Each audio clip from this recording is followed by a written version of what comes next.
அன்பியம் YouTube இல்லந்தோறும் இறைசாட்சி, உள்ளந்தோறும் மகிழ்ச்சி. தொட்டவர் அனைவரும் நலமடைந்தனர்.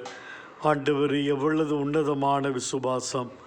மது இரக்க குணத்தை, தெய்வீக வல்லமையை உணர்ந்திருந்தவர்கள், நேரடியாக அதை கண்டவர்கள், நோய் நீங்கி நலம் பெற்றதை பார்த்தவர்கள், எல்லா நோயாளிகளும் நற்சுகம் பெற வேண்டும் என்கிற நல்ல எண்ணத்தோடு, ஆண்டவரே, நீர் போகும் இடங்களெல்லாம் வியாதிக்காரர்களை அழைத்து வந்து உம் திருமுன் கிடத்தினார்கள்.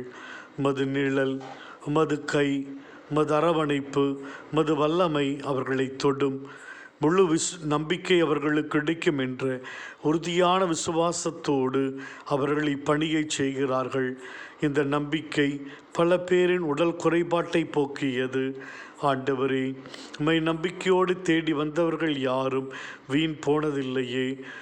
உம்மை வலியோடு, வேதனையோடு, துயரத்தோடு தொட வேண்டும் என்பது எவ்வளவு உயரிய நம்பிக்கையின் உரிமையில் எழுந்ததாய் உள்ளது. நம்பிக்கையோடு தொட்டவர்கள் எல்லோருமே நற்சுகத்தை அவர்கள் பெற்றுக்கொண்டார்கள். ஆண்டவரே, எங்கள் மத்தியிலும் எண்ணற்ற நோயாளிகள் உள்ளனர். மருத்துவரால் கைவிடப்பட்டவர்கள், தீவிர சிகிச்சை பிரிவில் இருக்கிறவர்கள் என்று பல பேரை நாங்கள் ஒப்புக் கொடுக்கிறோம். முடிய தொடுதலுக்கு நாங்கள் அர்ப்பணிக்கிறோம். அவர்களுக்கு நல்ல சுகத்தையும் நல்வாழ்வையும் கொடுத்து இன்றைய நாளில் வழிநடத்தி அருளும் சுவாமி. இந்த அன்பியம் யூடியூப் சேனலை நீங்கள் ஷேர் பண்ணுங்க, சப்ஸ்கிரைப் பண்ணுங்க, லைக் பண்ணுங்க. Wish you all the best.